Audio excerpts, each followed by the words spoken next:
Captain, enemy ships decloaking off of port bow. They're charging weapons! Shields up! Red alert! They're firing!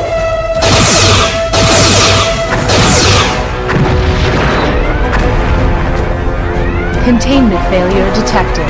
Warp core breach imminent. Welcome to Warp Core Breach, episode 14. On this episode, Nick and David talk about model quality. Bane of Borg joins us to recap Balance of Terror. Griffin attempts to destroy the Scimitar. The faction report goes on assignment to the Gamma Quadrant. Nick's Intermix is back with more movement options. And finally, we all toss around our favorite boosters, blind or reinforcement. Warning. Warp core breach detected. I'm David Montgomery, and here's my co-host, the Borg Queen to my Locutus. Nick Norris here, but wait, up here in Canada we just assimilated a new Borg king, so something's going on there. Canada, oh Canada, why do you have to go and make a power grab? What, my home and native land? But don't worry folks, this is not a political show. The only politics you have to deal with when it comes to Star Trek Attack Wing are that of Worf, WizKids, the Facebook community, Board Game Geek, and the occasional Ferengi.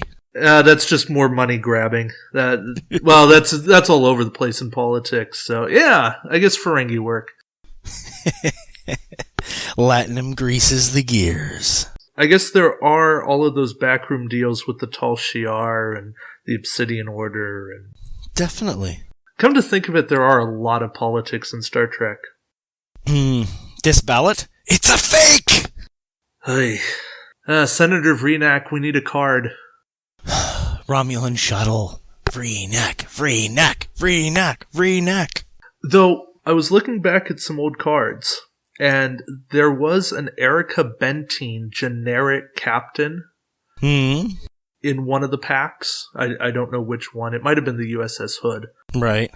But that speaks to something, right? A lot of these generic captains eventually find their way into being a named captain. Yeah, like our Enterprise C Captain Rachel Garrett.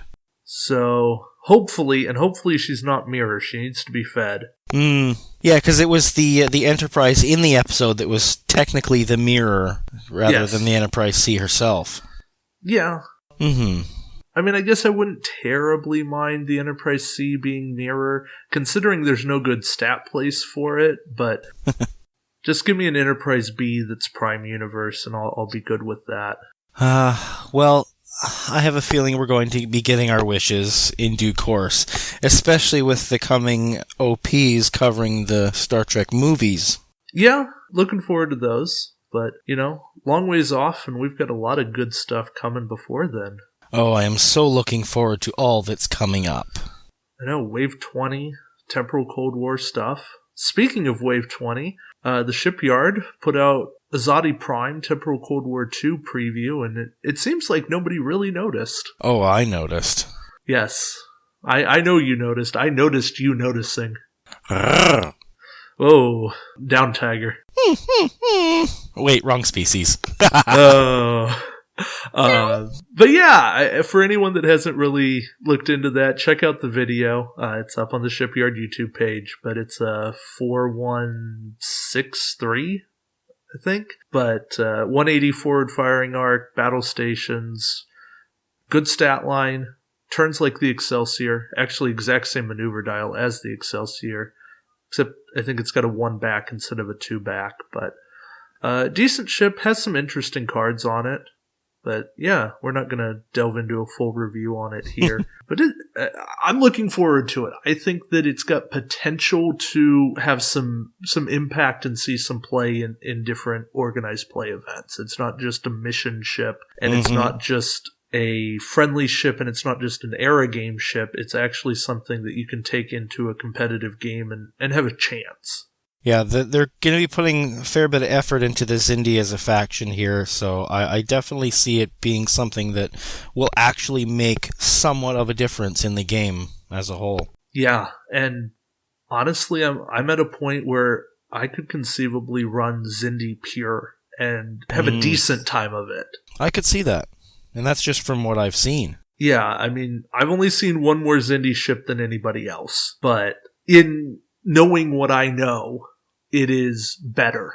And it will be playable. It's the same model as the recently announced Wave 26 retail ship. So yeah, there's a chance. I'm excited about what's coming. I'm glad that they're making Xindi legit and they're not waiting as long as, say, Ferengi to make it a very viable faction. Right. Yeah, like at least with the bio ships, granted you had to go generic, it was still powerful enough that based on a single retail ship, you could still do quite well in an OP. Not top ranking necessarily, but significant enough. Yeah, now that they have 3. Watch out. Yeah. And who knows, once they get a 4th, I think they may be fighting Fed for a lot of fun stuff. It goes to show you don't have to have 20 options to be really, really good. You can get by with some very high quality stuff. What, FedNot? 57 upgrades and all of them on? I was trying to build a Super Voyager, meaning a shuttle and a Voyager last night, and I got somewhere kind of interesting, so we'll see. But speaking of interesting builds, I just played Balance of Terror this past weekend, and we had a lot of very interesting builds. But before I get into that, we're going to toss it over to Bane of Borg with a tournament report. And he's going to tell us all about how the scenario plays out and what happened in his event. And we'll be back to discuss more about what happened in mine. Hear you back soon. This is Bane of Borg. I will be giving you the most recent tournament updates. Resistance is futile. This segment's going to review the Balance of Terror OP event. I'm going to give you a little recap real quick of what Balance of Terror OP event was, and then I'll talk about the fleets we played and maybe a little strategy on how to win this OP. The setup for this is a standard map setup. You get mission tokens equal to the SP cost of each of your captains, total SP of each one of your captains. You get a mission token. This mission token will allow you, if you're in range 1 to 3 of an active ship, to spend it to guess their movement on the movement dial, both direction and range. You also, part of this OP is you get to have, in the Gather Forces step, when you build your fleets, you can have a crew, elite, talent, tech, or weapon upgrade for 3 points, as long as it's the same faction and doesn't cost more than 5. So you can do a 5-point photon torpedo, let's say, for 3. Kind of helps get you a little bit more in your fleets. So that's sort of the setup, and I want to preface this by saying, if your venue has banned peeking cards for this OP, then play it as a standard open map duel. Build your best attack offensive fleet, go at it. A jousting type thing, okay? However, if your venue does not ban peeking cards, then use peeking cards. And the best one I found with this OP event is Luther Sloan from the prize ship, the Bella Rafan, that just came out, I think, the last OP. That, you can use Aaron Hansen, Bioship Alpha Pilot. There's several other peeking cards, but Luther Sloan's the best. Basically, you can peek at the opponent's movement dials. If you guess the direction and bearing right, then they are limited to the action only on their ship bar. Nothing else. No card abilities, no crew abilities. However, if you guess just one of the two, the direction or the bearing, wrong, nothing happens. If you make a complete snafu and guess both wrong, you get auxiliary power on your ship. Like I said, if you ban these peeking cards, don't bother with the OP. Pretty much just play it as a duel. The way we played different fleets. We had Federation and Romulan pretty much. My fleet had Luther Sloan and Govol, which allowed me to use Luther Sloan twice. Another fleet had Luther Sloan and Aaron Hansen. It came down to a Romulan fleet that was a 4-ship fleet, 2 bird of prey, sort of in the spirit of the Balance of Terror episode, a drone and a Kazara. And pretty much he was attempting to get you to go one direction. He can flank you 2 ships one way and 2 ships another. I used the new Talrith that came in the last wave. with 3 cloak mines, sort of to set the table, and then using my I use a Prometheus and a Sovereign class. I actually won this OP. Using Sloan twice, it gave me 60 extra points. It also helped shut down my opponent's actions, which were going to lead to sort of Alpha Strike type attacks with some abilities that he had. It delayed all that to where I was able to chew up his fleet before he's able to pull any of that off. The other fleet, it was a Federation build with a Voyager, a Jaeger, and a bird of prey, a Klingon bird of prey. It had a Klingon cloak mines, but pretty much kind of a dual thing, but it got tied up in my 3 cloak minefield that I laid out there, which allowed me to win. So I guess this OP was fun. However, it came down to whether you had peak cards, whether you had Luther Sloan or not. And the way he was in the prize ship from the last OP made me think they almost put him in there to use in this OP. I don't know if they had that foresight or not, but he was very effective in winning this OP. I read on the internet, seen some other people saying that they finished first or second with Sloan in their fleets. So apparently it definitely helps you win this. So this is, I guess, at the end of the recap. I think I've covered it. So thank you for listening. For Warp Core Breach, Bane of Borg. Thank you. All right. So we're back, and it's always nice to have a tournament report and get to hear more about what's going on in a different part of the world and hear about what's happening at different events. If you want to do something like what Bane of Borg does and let us know what's going on in your events, send us a message. We'd love to hear from you. But yeah, so my event, we did a couple of things. A couple of cool things happened. First off, I set up my camera and we had a featured table. So I'm working on editing those games and they'll be up on the shipyard. Future Dave here. One thing that Nick and I neglected to mention was that my venue went with a rule change where if you peeked at a dial, you couldn't take a guess at it. And we did it so that it avoided some of the cheese and some of the notion that if you knew it, it wasn't really guessing. So it's a rule change that we talked about on the forums, but it's something we wanted to mention in the podcast, so here I am tossing it in back to Monday's version of Nick and myself.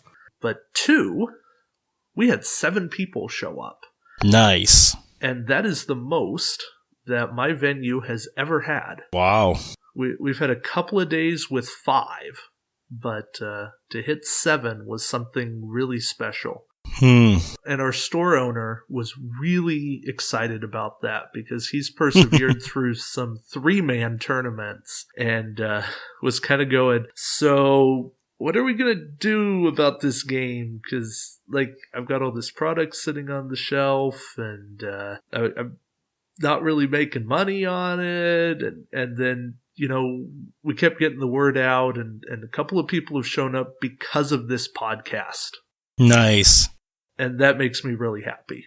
And on that note, I've mentioned before a friend of mine, Michelle, that's been listening to the podcast with her son, and both of them have joined the Star Trek Attack Wing community. Yay! They bought a starter and a couple ships over the weekend. Got to play with them on Saturday. And there's also 3 more people that have joined us last week. So a little bit of bad news, good news. Bad news, we're not going to be doing Balance of Terror on Tuesday, which is tomorrow for us now. A couple days ago for those of you listening fresh, but instead we're going to be teaching a whole bunch of new players, and to me that is the real victory. Woohoo! Oh yeah. That's awesome to hear. I am so encouraged by these people that I'm hearing about getting into the game, learning the game in the last 6-9 months, and I'm like, really?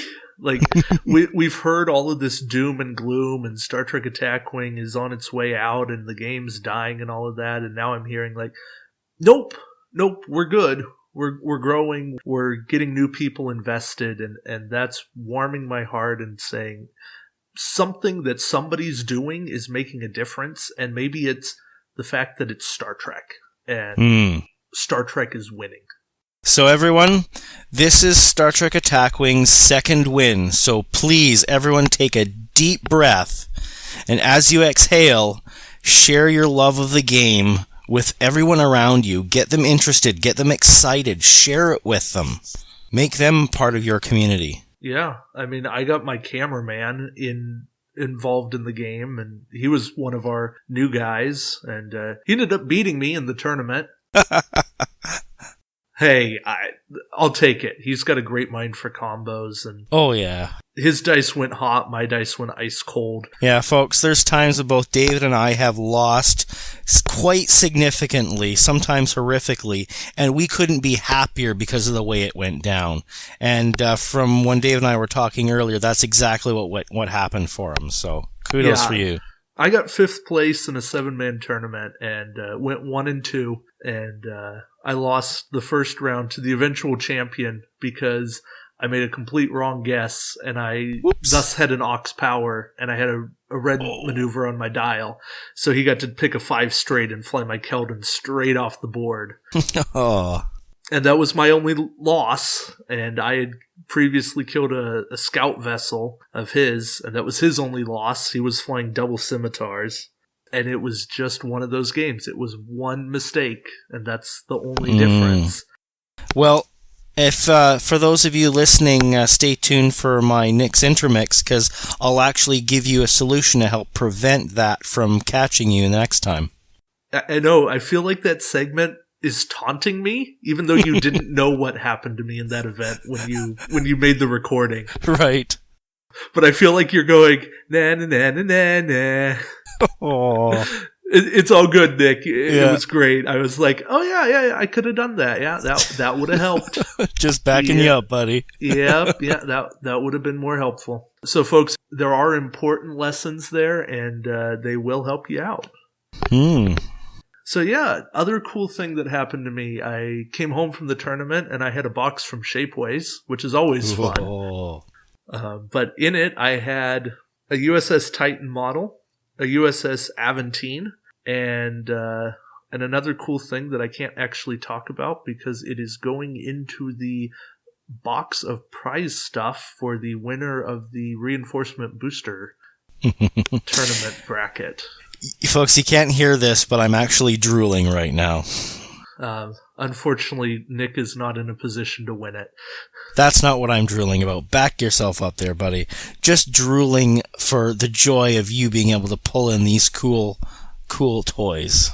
Yes, and I should note that I have a fellow in St. Louis, Don, who's going to be painting models for me. We've been working out some of the color schemes, and I'm sending him a box of stuff here pretty quick. And he's going to be repainting ships for me in exchange for some prize ships. And, that's the community helping the community out. I am a very novice painter, and he is a pretty good painter. And when I get the stuff back, I will have those pictures up and be sharing what's there. And what I've seen him do so far, I'm going, oh, wow, that is different and awesome and just really cool stuff. I will have a very unique pasture model, and that's just a little taste of things. Am I going to fly the pasture all over the place? No, not at all. But am I going to have something that's really unique? Yes. Well, you did get to play a little thematic when it came to the All Good Things QOP, so you had some fun with it already. That I did. And, this makes me consider taking it out of the box again.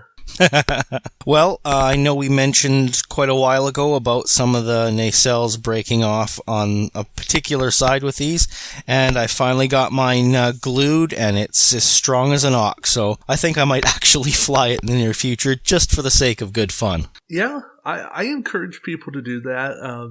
There are definitely some fun combos you can pull off with it. And if you're so inclined and you're faction mixing, you can even get torpedoes on that thing. Mm-hmm. And 9 durability makes it a reasonable ship to pull it off. So yeah, a ship like that, it really comes down to secondary weapons. Yep, or a pure support ship. And this is where I start advocating for a 150 to 200 point game. So a ship like that can exist in the game as a support ship. Without taking away from the strength of your fleet. Exactly. Yeah. So that you can devote 20 to 30 points, toss a couple upgrades on there.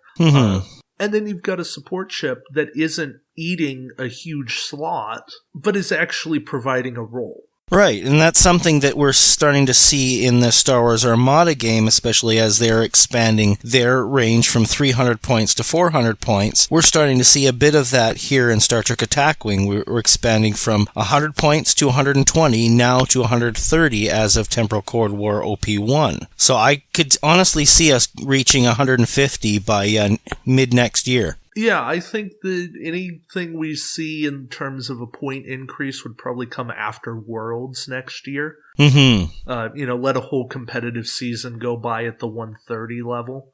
Exactly. And that's where the most significant changes seem to sprout. Maybe not reveal themselves immediately, but they tend to grow out of what is gleaned from the Nationals and the World events. Yeah. Well, I think that's where you're seeing a lot of the people who are apt to find the very intricate combinations.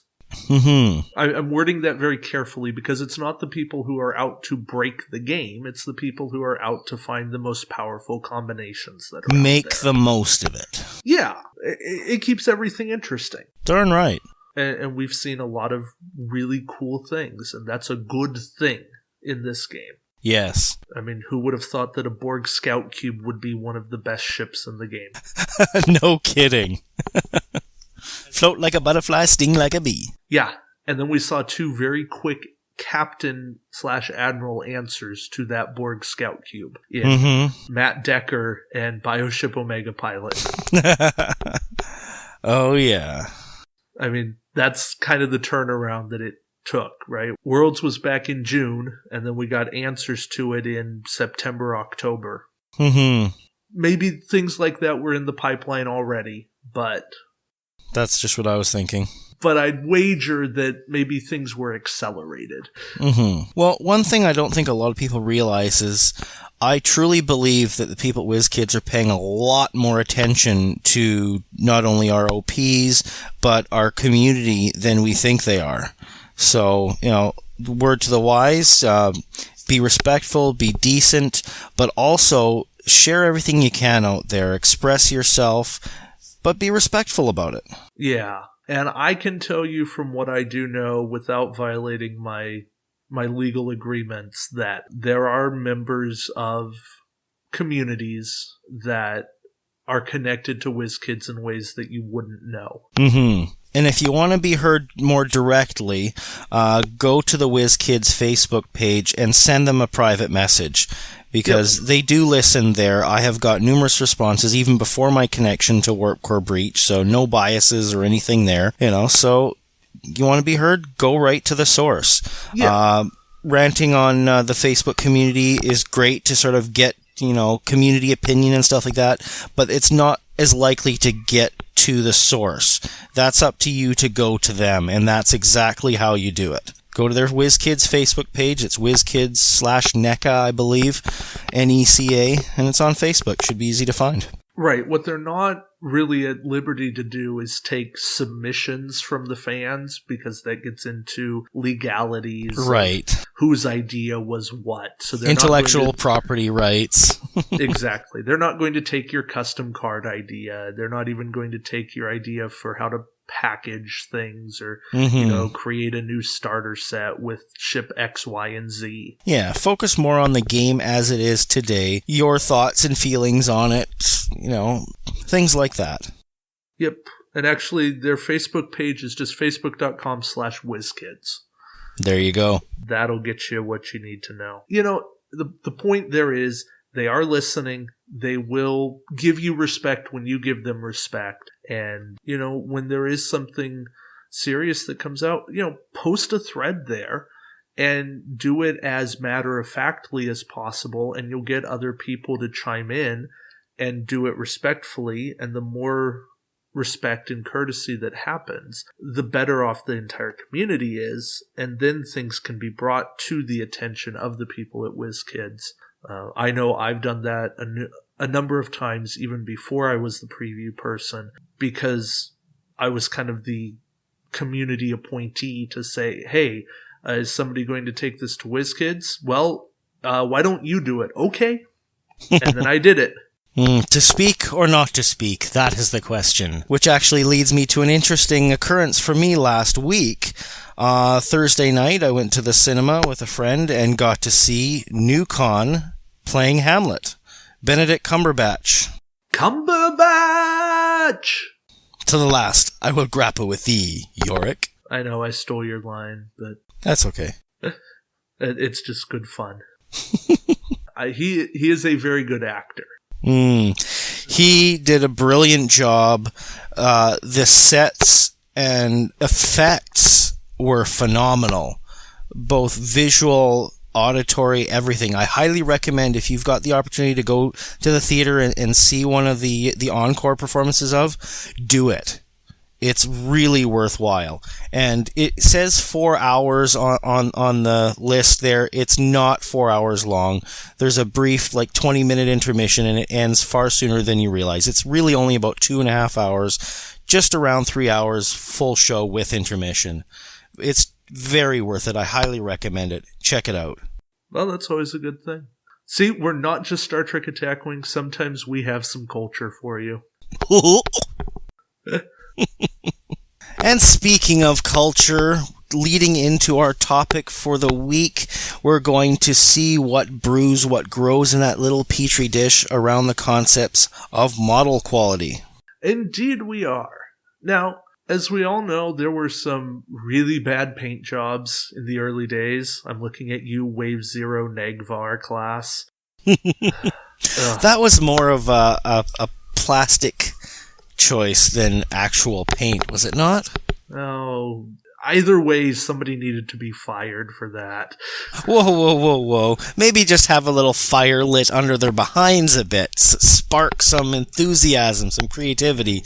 But I wouldn't go so far as to bump them off. Or toss them out the airlock. What? Who said that? Airlocks are for Gol Madred. And of course, there have been recent issues with things like the Tong. But we're going to call that either a blueprint issue or a manufacturer problem. I don't know. I honestly believe that the issue with the nacelles and the Tong had nothing to do with WizKids, and it was merely the factory that put them together just merely assembled them incorrectly. Yeah. I'm giving WizKids a total pass on that one. Yeah, I want to. I really do. And I'm saying that, and I don't know, right? Either way, it was easily fixed. And I'm an old school collector as well, from stamps, coins, and things like that. And when you get something that's done incorrectly or wrong, it actually makes it a little bit more special. Yes, we can do our elitist kind of thing, it's got to be right and perfect, and I feel that too. But I tend to keep at least one, that maintains that flaw. For example, with the Dakir, the little shuttle ship that kind of docks in the middle of the ring at the center of the ship, I got one where it was flipped the other way around. It was inverted. And I fly that one with pride. Not many of those on the table. Yeah, I like that Dakir model, actually. I kind of go, hey, to me it doesn't look all that weird, because it just looks like an alternate Vulcan ship.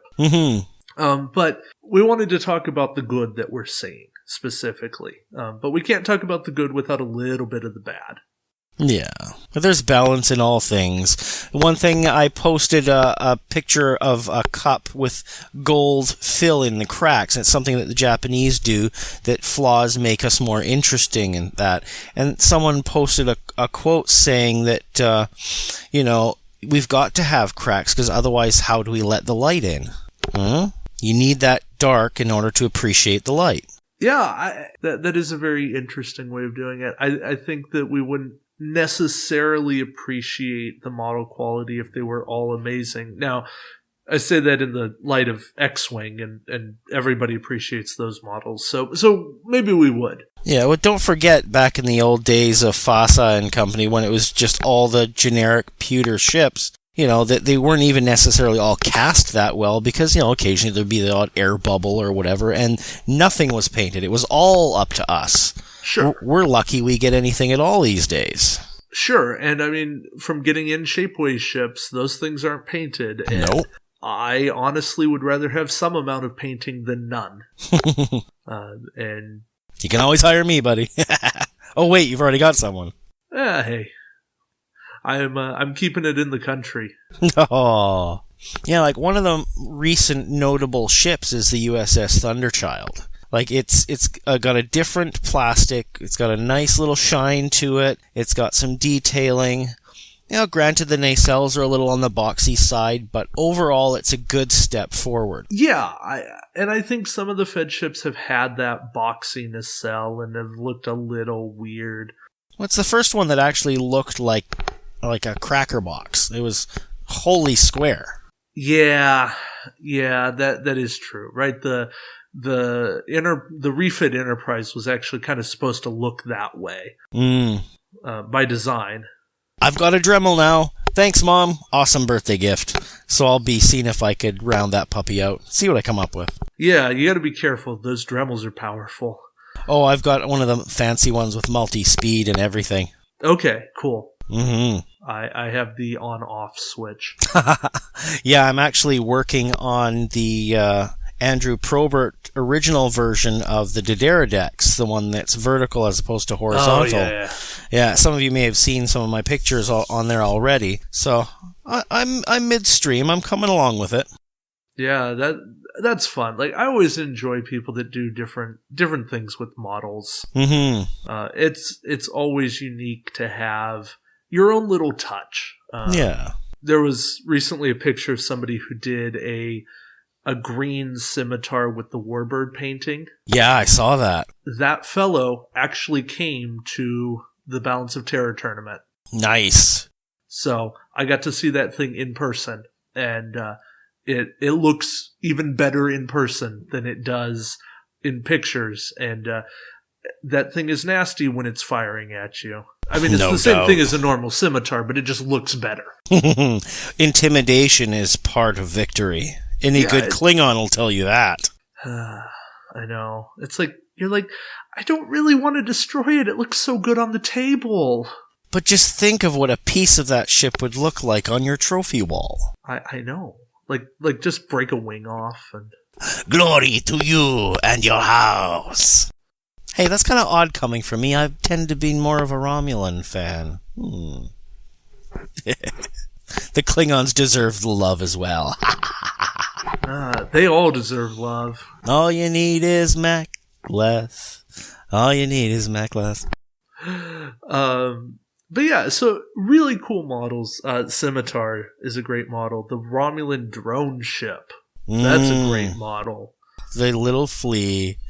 I tend to fly that a lot. It's so cool. Yeah, Natasha flew that at the last OP, and I think she did all right with it. I mean, she ended up going 2-1 on the day, so... Oh, nice. You know, I can't say anything about somebody who did better than me. Well, I mean, there were 4 of us at 1-1 going into the final round. Craig, Natasha, myself, and one other person. So you kind of... It just came down to the matchups. Natasha was glad she didn't have to play me. To be fair, I think I was glad I didn't have to play her. I think I had the matchup against her, but she had the matchup against just about everybody else that day. So, who knows? Anywho, that's off topic. But, you know, even some models like the Voyager is not a bad model quality. I'm actually quite pleased with the Voyager Intrepid model, Intrepid class. Yes. Just to clarify.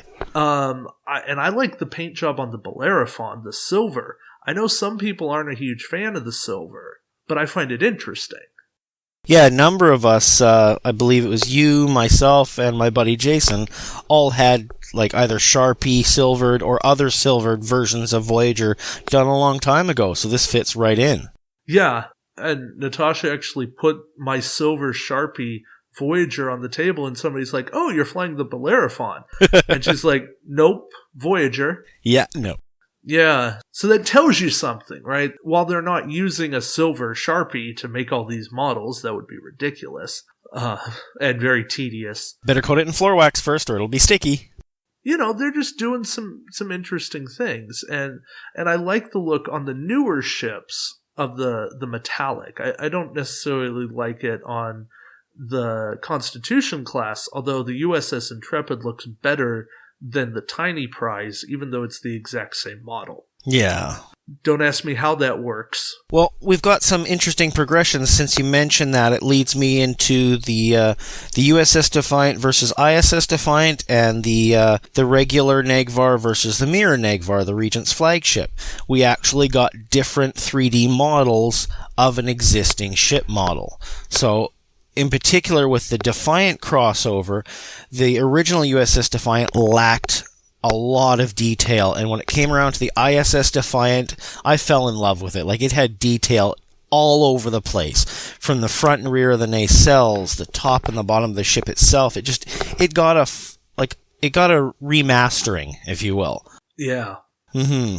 Yeah, I love that model, and I'm having that one repainted, but I've done a few. It's not because I hate it, it's because I want it mirrored. Yes. That's actually one I need to mirror. I haven't done the Defiant yet in the mirror style paint job. Terran Empire. It doesn't actually need it, but... No. But it cries out for it all the same. Yes. It's that little crying in the middle of the night that's saying, paint me, paint me. Paint me, paint me. Little Beetlejuice reference for you folks. Some days I don't know what to do with you, Nick. Just kick me to the curb and let me rot. Then I'll come back as a red shirt for Halloween.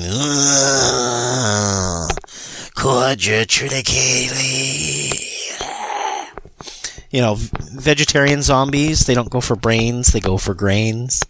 Dribble. Okay. So, I think our whole point in talking about model quality is to say that they are improving with things. Like the Phoenix model looks better to me than the Sutherland. No, they still need the AWACS sensor pod. Got it. Yeah, I know. But that's on a future Shapeways order. Don't ask me why I painted it blue, folks. It's just something that happened. I may end up repainting it down the line or getting another one. You're going to paint it purple. Don't even fool yourself. One thing I don't want to forget mentioning is one of my favorite ships, the Prometheus. It was interesting how it was almost as if the 3D modeling of it for the detail was reversed. Like the phaser strips were inverted instead of extroverted. They were like recessed instead of sticking out, and like the lines on the saucer were pushed out almost like plates rather than recessed lines like we get with the rest of the ships. So I found it really odd, and I was rather disappointed, especially given it was one of my all-time favorite ships of the modern era. Yeah, it's like somebody forgot to hit the reverse button when it came to making the mold. Somebody flipped their Z-axis on the CAD program. Or Z for us Canucks here, eh? I'm sure it's happened, Mr. ZZ Top. Oh. I watch Z Nation, not Z Nation.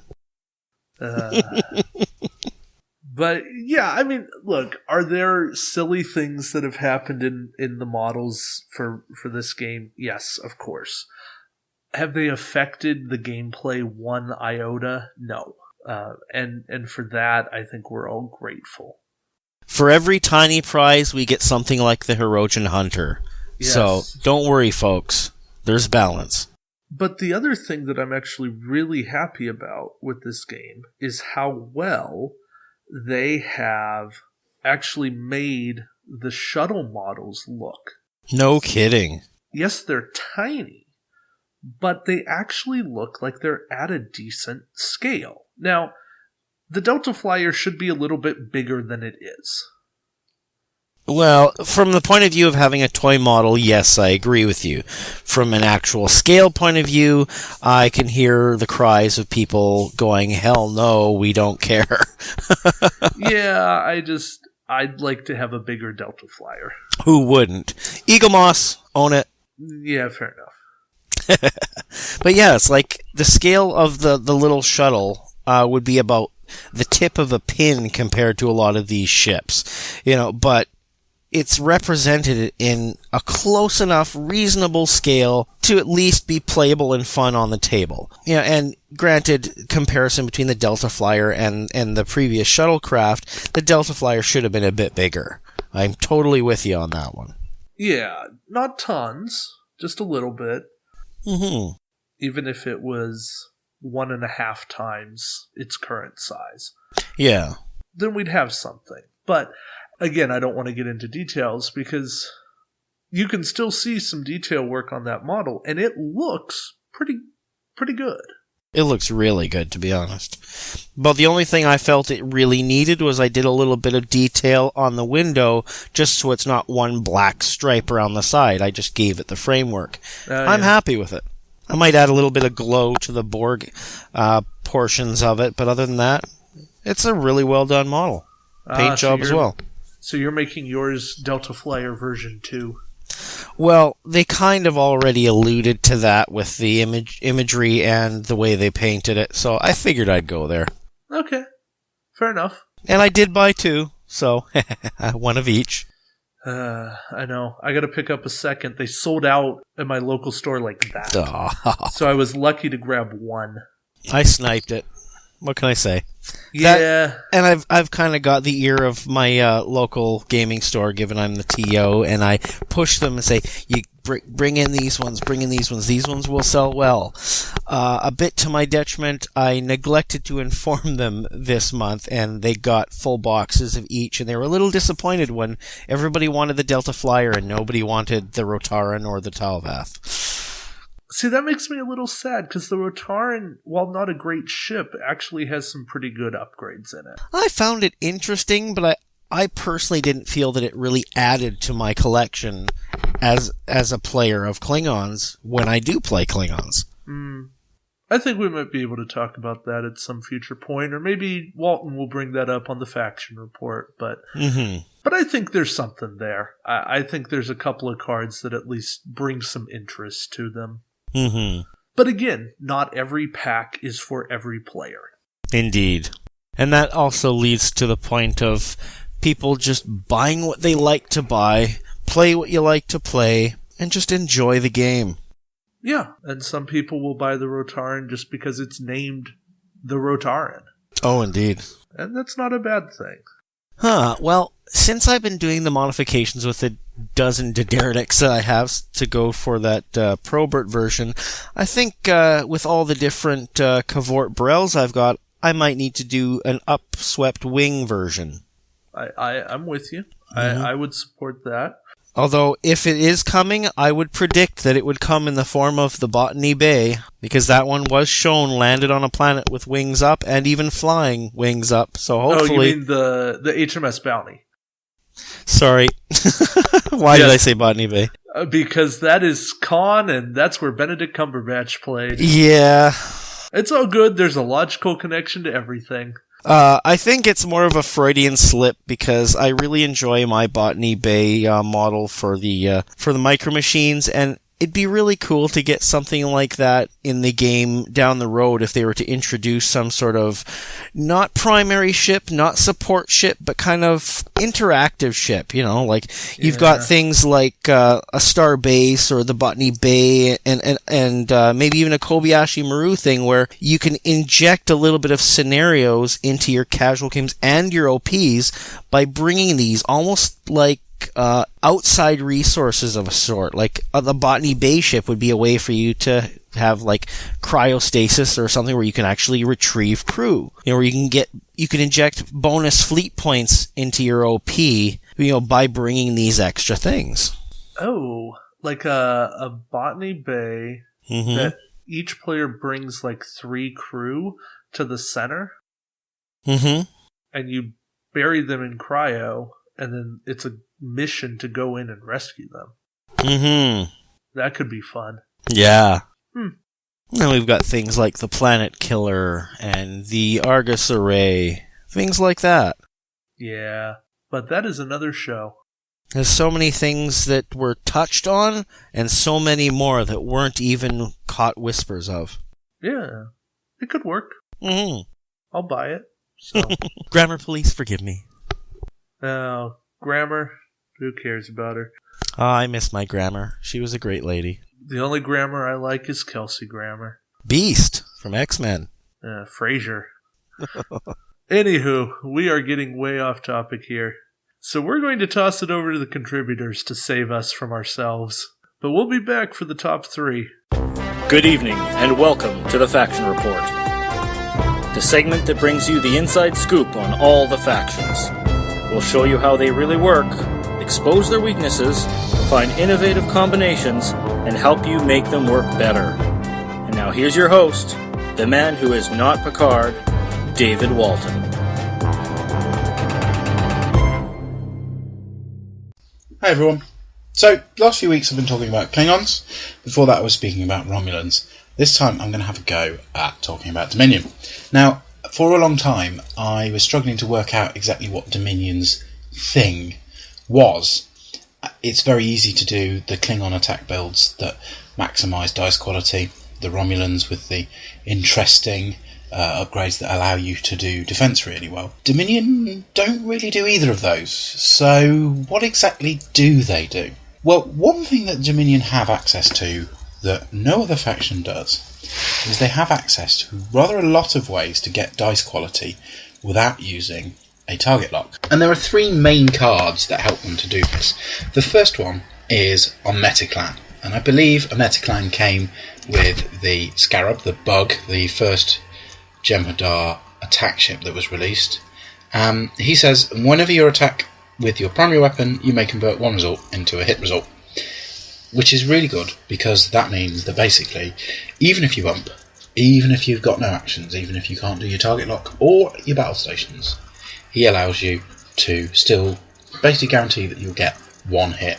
Useful against Borg, useful against anything that doesn't roll defense dice, because you can guarantee getting that one hit in. And if you don't necessarily have one hit, you have more than one hit, it just might push you over the edge a little bit. There are 2 other cards that are a lot cheaper for Dominion that do similar things. The first of which is Bahika. Now, Bahika is a 2-point upgrade. He came with the Coronac. He says, if your ship has a battle stations token beside it, when you attack, you may convert one blank result into one hit result. So very similar to a Metaclan, though it's not limited to your primary weapon, and it relies on having a battle stations action. The great thing about Bahika is that he synergizes really well with himself, and that's not something you can say very often. Bahika, were you say to roll 3 battle stations results and a blank, you could use Bahika to convert that blank to a hit, and then subsequent to that, use the battle station result to convert the other 3 battle stations results to a hit as well. It's a great way of making the most out of that battle stations token. In fact, if you're rolling a certain number of dice, around 4 dice, Bahika and battle stations is almost the same dice efficiency as target lock and battle stations, just because of the averages of rolling those 3 dice. So, yeah, that's Bahika. The other card that you can do is not a card that is unique. It is a card that you can take more than once, and that is Breenade. Now, Breenade, again, 2 points. If there is a scan token beside your ship when you attack, you may convert one blank into a hit. This doesn't have the same synergy as the battle stations token with Bahika, but what it does do, it allows you to make use of those Dominion ships which don't have access to battle stations, notably the Breen ships and the Galor class Cardassian ship. So, you can't take your battle stations, but you can take a scan. Maybe your opponent is target locked, so you can't target lock them, which would be what you would do normally, and you take your scan action, so you're reducing the number of defense dice, and you've got Breenade on board, so you can guarantee converting one of those blanks into hits. Really good little trick there. Actually, it's worth mentioning that the Dominion have quite a lot of tricks that they can use to deal with cloakers. The original Galor class ship that was released for the Dominion, the Kraxon, came with an upgrade called Anti-Proton Scan. I really like Anti-Proton Scan. If you have a scan token beside your ship, add 1 attack dice when firing against a ship that has no active shields. Now, it takes a tech slot, so that is perhaps a little bit of a big ask, but if you've got Bahika and Gul Dukat on the same ship, then you can take a battle stations to give you the interaction with Bahika, you can take a scan token to give you the interaction with proton scan. And that ship, that cloaked ship that thought it was safe from your probably Galor or possibly Keldon class Cardassian ship, is perhaps not as safe as he thought he once was. Again, there's quite a lot of tech here that you can use that deals really well with cloakers. The long-range tachyon scan, for example, 2-point Dominion tech. When attacking a ship at range 3, you may spend 1 scan token to force that ship to roll 2 less defense dice this round. That doesn't have the same interaction with Breenade as some of the other things do, because you have to spend the scan token, but it's really great for just reducing those dice down if you get a particularly good roll to guarantee that you get some crits through. Similarly, sensor array, during the modified attack dice step of the combat phase, you may spend a scan token to force one enemy ship to reroll one of its attack dice of your choice. 3 points, but still another tech upgrade, another thing where you're going to be using scan because you're playing against cloakers, and you get the advantage of it. So there we go. Perhaps that is the Dominion thing. Perhaps the Dominion thing is making the most out of the scan action, a much underused action, an action that probably could be quite useful in the right hands. I'm going to talk a bit more about Dominion next time, some of the tricks they've got for getting the most out of that scan action. But for now, it's been great talking to you again. I'm not Picard. Welcome to this, the next edition of Nick's Intermix, where I look at card interactions to see which ones fizzle, which ones sizzle, which ones are stable, and which ones are volatile. In the chamber this week, Maneuvers, Part 4. Options. The planning phase is when the most critical decisions in the game are made. This is where you decide the maneuvers for your ships for that round. There's no way to know for sure with absolute certainty what each of your opponent's ships are going to be doing that round. But what if I told you you could decide later? You could react to what's going on. That's what I'm going to be talking about today. Scenario 1. It's your turn to move, but your opponent already moved a ship right in front of you. Your chosen maneuver is going to place you right on top of them, so you're going to bump. This is where Phil Wallace comes in. Before you move, after revealing your maneuver dial, you may disable this card to reduce your ship speed by 1 at a minimum of 1. Let's say you moved a 4 straight. You know that's going to bump. So you drop it to a 3 straight, and then you come in right in front of him. Perfect for pinpoint close range attack, and you still get to do your action. Another situation you may find yourself in is where you've chosen a red maneuver during the planning phase, and by the time it comes around to your ship's activation, you find yourself with an auxiliary power token. Now, normally this would be a very bad situation, because then your opponent would get to select another maneuver on your dial. But if you've taken auto navigation, which states add 1 tech upgrade to your upgrade bar, while this card is assigned to your ship, you do not need a captain card assigned to your ship, and your ship has a captain skill number of 2. When you reveal your chosen maneuver, you may disable this card to change that maneuver to any green maneuver on your ship's dial. This here does double duty. Not only does it give you the ability to remove an auxiliary power token already beside your ship, but it prevents your opponent from making you do something you don't want to do, like fly you off the table. Still, another situation you may find yourself in is when your ship just isn't fast enough for what you want. Throw in the Dominion Tech Ion Thrusters, which says, during the activation phase, after you reveal a straight maneuver, you may disable this card to add +1 to the maneuver's number, i.e. a 2 becomes a 3 becomes a 4, etc. No ship may be equipped with more than 1 Ion Thrusters upgrade. This is a perfect way to just eke out that extra bit of speed when you need it.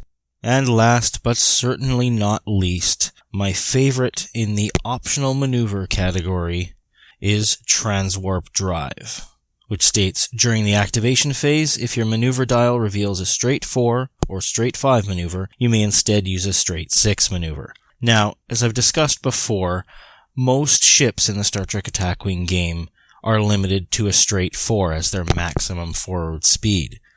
So, pop this tech on just about any ship, and you now have the option of going between 4 and 6. So, you select a 4 on your dial every turn that you want to go straight. you can always decide whether or not to go a 4 or a 6, depending on where your enemy is and that. Now, if you were to add Phil Wallace on your ship, your single choice of a 4 straight, you have the option of going a 3 straight, a 4 straight, or a 6 straight. And that's something you can decide at the moment. So regardless of what you had planned, regardless of where your enemy has ended up, regardless of where your other ships, ended up, you can decide at the very moment which way you want to go. And being able to make a decision right at the moment when it counts can easily make the difference in your next game. I hope you've enjoyed part 4 on movement. If you have any suggestions for an upcoming segment, please let me know on Facebook. You can find me at Warp Core Breach Podcast and ask for Nick Norris. This has been Nick's Intermix. Hi, I'm Dave Griffin. Today we're going to discuss an old mission, but a favorite, I think, Destroy the Scimitar. It came with the Valdor and replicates the Star Trek Nemesis movie, or tries to. There are 2 basic forces. One is all the players, up to 3 players, against the AI Scimitar token, which doesn't look exactly like the real Scimitar ended up looking. It is a 6288 with a captain skill of 10, free battle stations token every round if it doesn't bump, and it moves in a random fashion using tokens, 3 every time in a direction you can't predict. And because the captain skill is 10, it's probably moving last, barring Picard and a fleet captain or something like that. Now, Player 1 is 50 points, including a Valdor-class ship. Player 2 is 50 points, including at least 1 Federation ship, presumably the Sovereign or something like it. And Player 3 is 50 points unspecified. Now, the Scimitar starts in the center, the Romulans center south, the Federation the northwest corner, and Player 3 in the northeast corner. Now, there are some special rules which make this Scimitar a lot more powerful than the real Scimitar. For one thing, the stats. Second thing, the captain skill. And third is that it has a battle stations token, where normally Romulans don't get battle stations on their upgrade bar. Also keep in mind that if you do manage to force the Scimitar to bump because everybody else moves first, it does lose its battle stations token. Now, the Scimitar can use its shields when cloaked, and it doesn't flip its token when it fires. However, it does lose its cloak token when its shields are destroyed. Since it gets to use its shields while cloaked, it effectively looks a lot like some of the modern monster Federation ships with a lot of defense and the ability to use their shields at the same time. This is obviously a feature the real Romulans would like to have. It also has another unique special rule, which actually some people have suggested in Board Game Geek forums, and that is that when a cloak ship gets fired at, it loses effectiveness for its cloak. For the first one, it gets the usual 6 dice, 2 evade plus 4 for the cloak. But for the second ship that fires at it, it only gets 5 evade dice, and the third ship, it only gets 4 evade dice. So there is a chance of wearing the ship down by multiple ships getting a chance to fire at it in one turn. It also has a 360 firing arc, attacks the closest ship, and if it gets a crit on the player's hull, then that ship loses a random upgrade from its ship, and if it doesn't have any upgrades, it loses its captain. In the old days, this used to be a pretty nasty scenario when the Valdor came out, because the number of attack dice available were a lot lower than they are today, and the amount of defense available was lower too. So when the Scimitar fired those 6 dice at you, the odds are that it was going to hurt the ship pretty badly. These days, there are a lot more ships and a lot more upgrades to pull from, so it's less challenging than it used to be. As a result of that, you might want to either play with less players, or you might want to lower the number of dice each player has, perhaps to 45 or 40. Also, you might want to keep in mind that all-around fire is going to be really important, because the Scimitar token is probably going to move last. So if you have all-around fire, dorsal phaser array, dorsal weapons array, aft weapons array, whatever, it'll increase the number of times that your ships are going to actually be able to fire at the Scimitar and wear it down. Also keep in mind that the Scimitar is not target lockable like a normal cloak ship would be. until its shields are down, and that's going to be most of the game. By the time you get the Scimitar shields down and you're firing at it, you're already probably going to be winning. So at that point, the game might have already been decided. So you want to go in with ships that don't require target lock to work. You may be somewhat out of luck with the Valdor, but just remember that you're not going to be able to target lock. So upgrades like Dimitri Valtain would be very good because it allows you to have pretty close to an effective target lock without having to actually do one. Bahika, with its conversion of a blank, is also very good, especially if you've got Ducat 7 on a ship somewhere. Also, keep in mind that if you want to use smaller ships than the more obvious Federation ones like the Sovereign and the Prometheus, you could use the Hood, and the Hood would get a +1 from shooting against a cloaked vessel, at least at the beginning when you'd really need it. And it could use Type 8 phasers or the new upgraded phasers. And if you have contrived some way to get an extra weapon slot, you could actually use both. So this is a lot of fun. It's always fun to shoot up a AI target with your friends, and it's worth playing just on that basis. But it is less challenging than it used to be, and I would recommend lowering the points and or the number of players. I would say if you're really good players, if you feel like you really understand the game well and you build well and you execute your plans well on the board, you might be able to lower it as much as to 40 points apiece. And you could probably even manage to win with 2 players on that basis. But go ahead and try it and see what type of points you need to get a good match between you and the AI token. It's a lot of fun to play. I would call it 3 to 3.5 stars. Definitely worth trying. And now it's time for the Warp Core Breach Top 3. We count them up from 3 to 1, and then we toss it over to our contributors, so you get the best bang for your buck. This week's Top 3. Top boosters.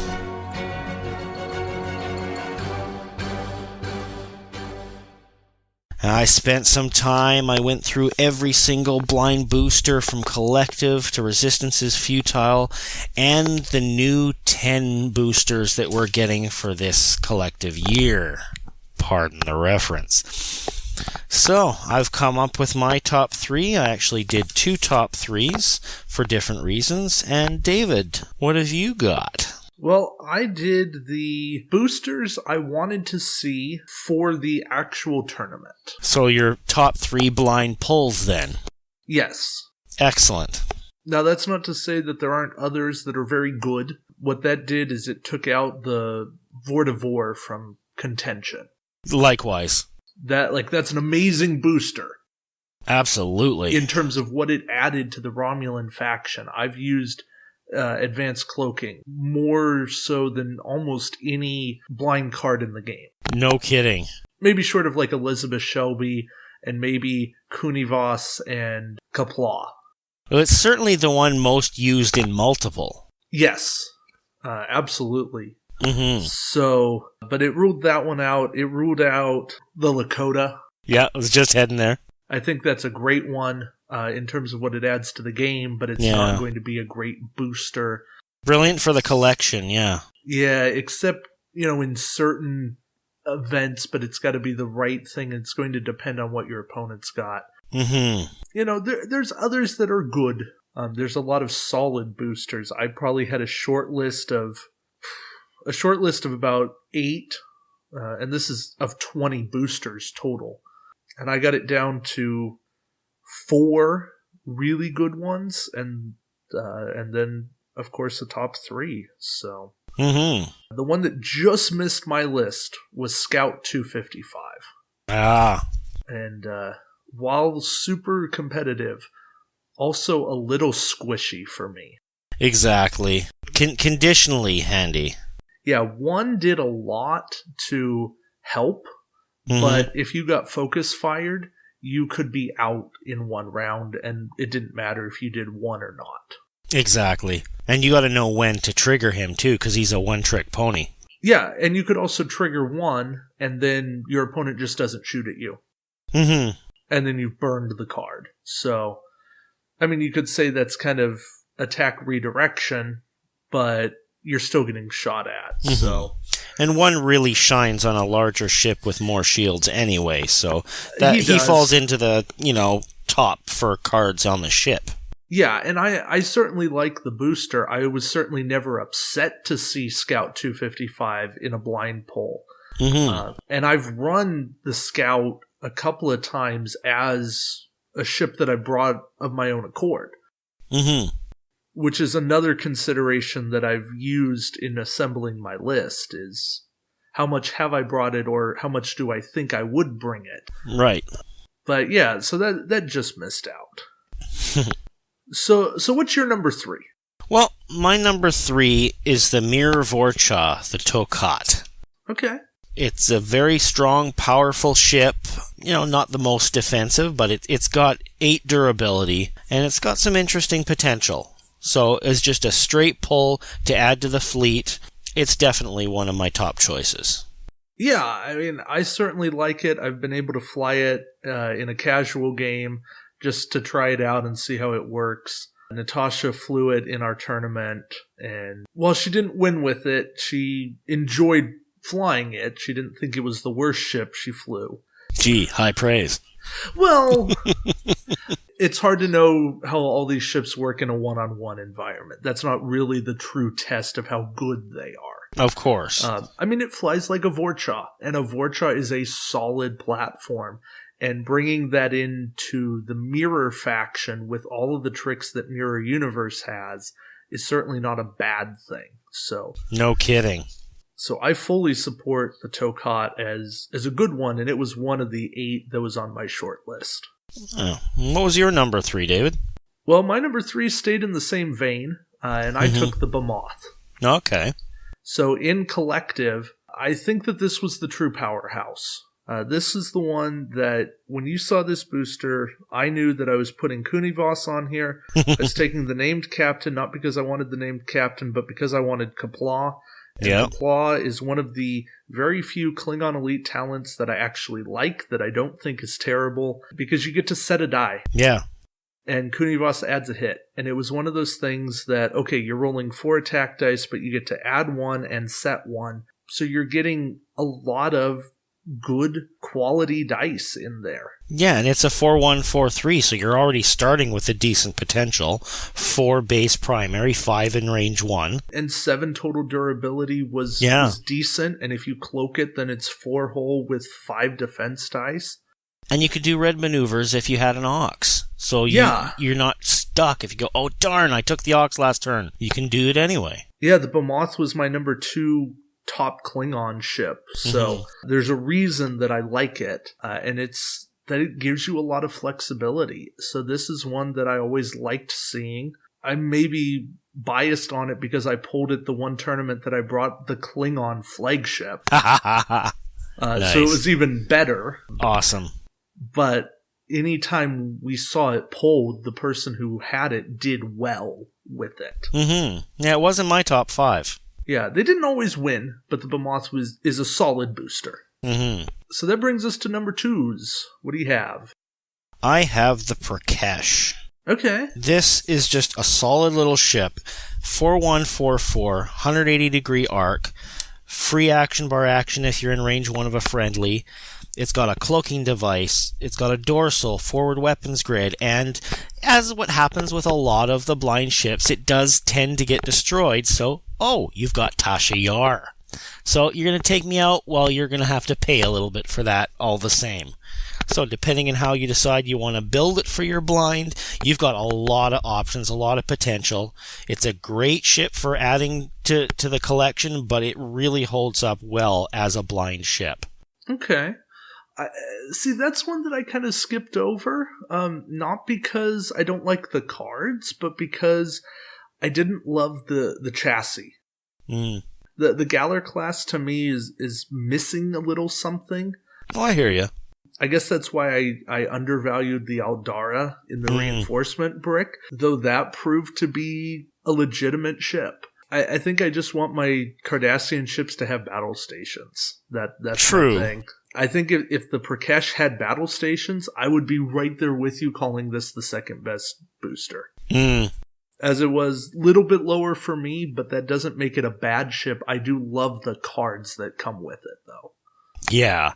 I just found them quite useful when it came to actually flying it in an OP. I pulled it at least once or twice. It was twice, yeah. And I won with it once and came darn close the second time, so. Yeah. I remember doing well with it, and I think I have 3 of them total, so. I only kept 2. Yeah, Prakash and Jaegers are the ones that I just kept getting over and over and over again. I think I ended up with 4 Jaegers and 3 Prakashes. Oh, and poor Jason, he kept pulling the bug every time. Yeah, some people were cursed. It didn't matter. He started playing in Chicago, came out here to Vancouver, and the same thing. He just kept pulling it. Never pulled any of the other things until towards the end. It was just like 5 in a row. It's like, oh. Oh, well. That's almost where you tell somebody, like, just grab me one. Like, I don't even want to touch him. That's what he did the last time. He still got one. Sorry, buddy.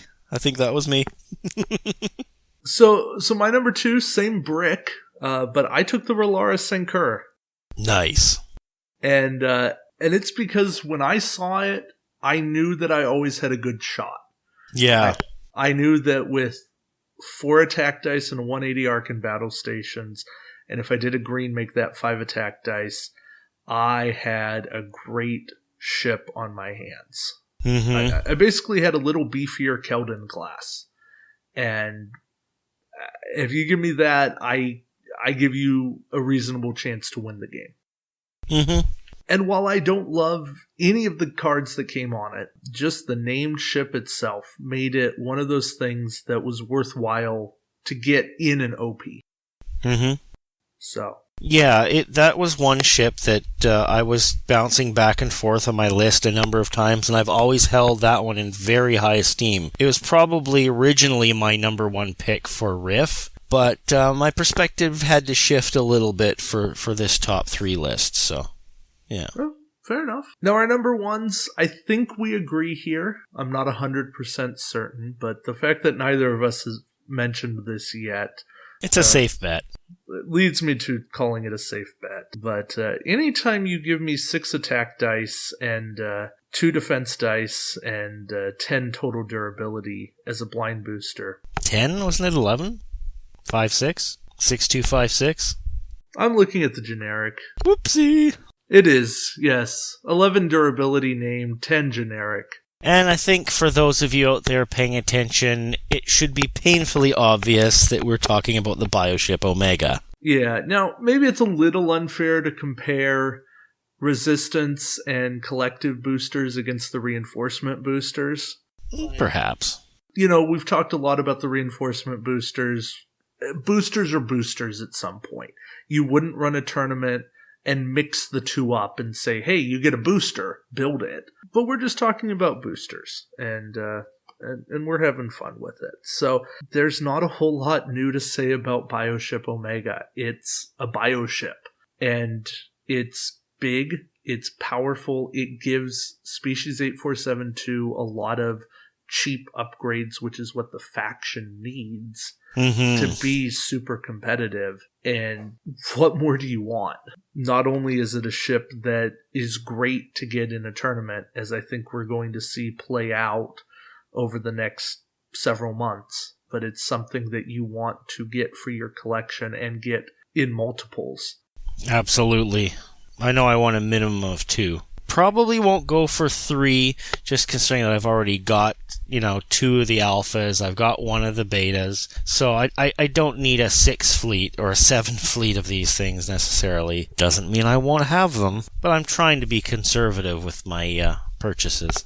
No, don't fool yourself, you'll end up with 3 of these. Probably. Anywho, bioships they're really cool. And like I said, if you gave me a generic Borg sphere in the boosters, I'd take it. So, oh yeah. Yeah, it's one of those things that this is a really good ship, and it is hard to argue against it right now. Are we being a little cheeky by putting it at the top without actually having played it in a tournament? Yeah, perhaps, but I think we know what's going to happen. Yeah, I think given our experience with blind boosters in OPs, it's pretty clear that if it's got reasonable maneuverability and can throw a good bunch of dice, you're going to do all right.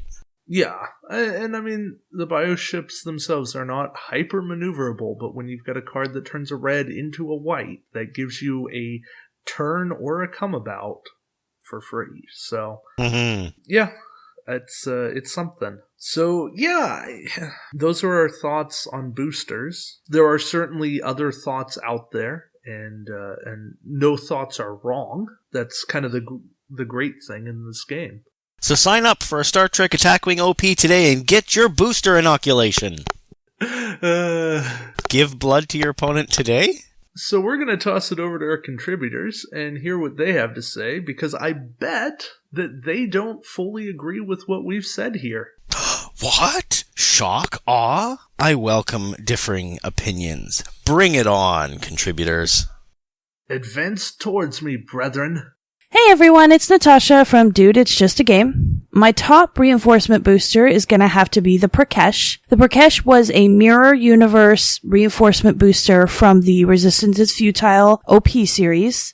It was one of my first interactions with Mirror where I got to see where Mirror kind of pulls a lot of really cool elements from other factions and puts them together in this really great ship. And I saw it first in a booster. So the Prakesh has 4 attack dice and 8 total durability, which makes it a really nice ship to pull as a booster. It's not necessarily going to just be destroyed in 5 seconds. It came with 2 options for secondary weapons, which is always nice to have those options on a booster. It's always nice to be able to kind of put that together. But really the main things that I love about the Prakesh are Tasha Yar. There's the crew on that ship. Tasha Yar is game-changing in terms of boosters. Tasha Yar allowed it to be okay if you send your little, what was then a 30-point booster out into the field and it blows up. Tasha Yar allows that to still be worth something. It can still do a last attack. It can still maybe take someone out or put some critical damage somewhere.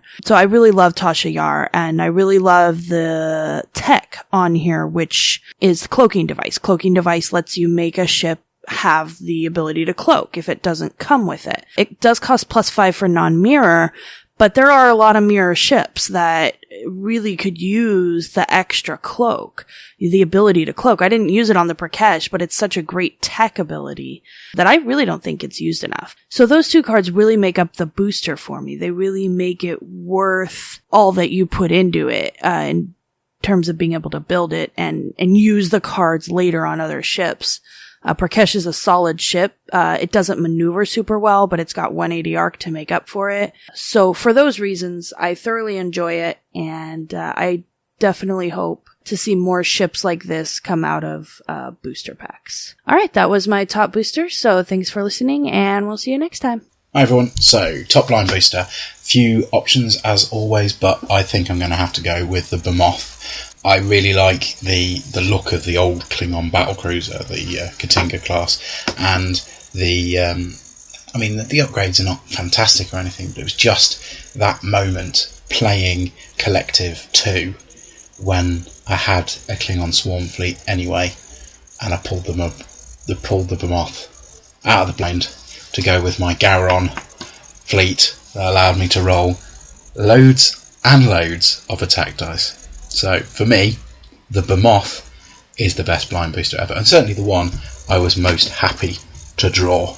Hello, this is Bane of Borg with segment 14, favorite booster of all time. My favorite booster of the past was Borg Scout Cube 255. The cost of this was $24, attack 3, agility 3, hull 3, shields 4, had a crew of 1, attack 1, weapon 1, a Borg 1. It had a pretty decent maneuver, dial, 3 straight, white, 2 back white, 3 right and left were white, 2 green straight, and 1 left and right green. This was great before the warp rolling changing the way Borgs move. The one good thing about this card, it came with a nice crew card called 1. This card reads, action, discard this card to perform this action. For each damage your ship suffers this round, disable one of your active shields instead of destroying it. If you have no active shields left, any excess damage applied to your hull is normal. This ship had 4 shields, so you could take a hit of 4, disable all your shields instead of destroying them, re-enable them, and then you could take another hit of 4. It could last long. Back before the Wharf changed the way the Borg moved, this Borg ship had a nice maneuverability. I've gotten beat by this ship in OP events because a Klingon player using projected stasis field pulled this booster. I think it was the best booster of that bunch. In fact, it was the best booster we've had to date. This card has been used in OP events later with Borg builds. Actually, this ship is used as a third ship in some of the Borg builds that are pure Borg. And so I guess that's why this makes this the favorite booster that I have, Scout 255. This is Bane of Borg signing off. Thank you. Hi, this is Dave Griffin. While I'm not fond of blind boosters for the purposes of the OP, there is one in the past that I got a lot of use out of, and that's the Jaeger. Not because of the ship itself, but because of Elizabeth Shelby. She's got into my builds quite often. The coming blind boosters, I would say the USS Lakota with its upgraded phasers will probably be the most useful booster once I manage to get a copy of it. Thanks. Hello everybody, this is Aaron Percival, and I'm here today to talk to you about my favourite blind buy booster. It was a hard choice to make actually, because out of the several that they've been, there's some that I've had multiples of, if only for one card. Others I've been really happy to pull just from a gameplay perspective. Whenever I pulled that Kazon, I was really happy because I knew it was gonna go down fighting. But I think my favourite one overhaul would have to be the Prakesh. 180 arc, 4 dice, 4 attack dice is always nice, and the named ability for a free action. You can never scoff at free actions. Never scoff at free actions. Captain wasn't too fussed, Garrick wasn't too fussed with, but he introduced a lot of other nice cards that were handy to have in, outside of blind buy play. So, Tasha Yar, brilliant addition to pretty much any mirror fleet. You could not argue with that. The dorsal weapons array made it a ship worth trying to get a few of. It was the more restricted newer version of range 1 to 2, but again, you still couldn't argue with that. Gave you more flexibility with your play in terms of not being so predictable. And of course the cloaking device, which is the Zmira's cheapest one. Again, still suffers from the typical cloaking device mechanic issue of the disable. It makes it a little bit too action intensive, but the options there, and the options there, and it's nice to have plenty of options. So yeah, Prakesh. Resistance is futile. Favorite blind booster. Thank you. Hi, this is Steven Vandeventer again from DaVinci's DreamWorks 2, and today I'm going to tell you about what my favorite blind booster is. After a lot of consideration, I am going to give it to the Bioship Omega. I found this one really fun to play when we proxied it. I was really surprised when it was revealed that it was a blind booster, and overall just surprised by all the cards that it came with. I think out of them, this is the one that has the most unique variations of how to build it, because everything's so cheap inside, and the variations of taking the named ship versus the generic with all the other cards that came with it. And there's literally a reason to take any of the upgrades that it comes with, including the captain. What it provides also to the faction is very good, including cheap upgrades, which makes the species for Faction Pure a lot easier to play. They got the ability to ignore their red maneuvers, the ability to take an extra action, all kinds of things. The captain is awesome. The weapon to fire as soon as somebody moves into your arc.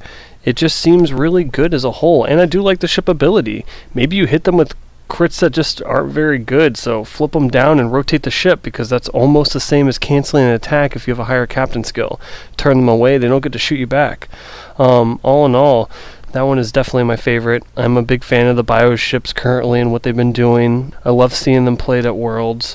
I hope you guys enjoy the bio ship as well, both playing it and playing against it. It is fun to play against too. Just worry about that firing arc, and you'll be okay. Bye, guys. The continuing mission Warp Core of the Breach Warp in Core 10, Breach podcast 9, to boldly go where no 8, man, where 7, no one 6, has played before. 5, Well said, Nick. 4, And on that note, This is Nick. 3, And this is David. 2, Ejecting the 1. core. Warp Core ejected. Warp Core Breach is produced by Nick Norris and David Montgomery, with additional content from our contributors. Our computer is voiced by Corinne Donnelly. Warp Core Breach is not endorsed, sponsored, or affiliated with CBS Studios Incorporated or the Star Trek franchise. All Star Trek trademarks and logos are owned by CBS Studios Incorporated. All sound files are used under Creative Commons 3.0 by attribution. For specifics, please visit our Facebook page by searching Warp Core Breach Podcast. If you want to contribute to the show, let us know on the Facebook page, or you can email us at warpcorebreachpodcast@gmail.com. I just want LEGO to get the Star Trek license and actually finally give us Star Trek LEGO that actually looks good and is worthy of my hard-earned dollars.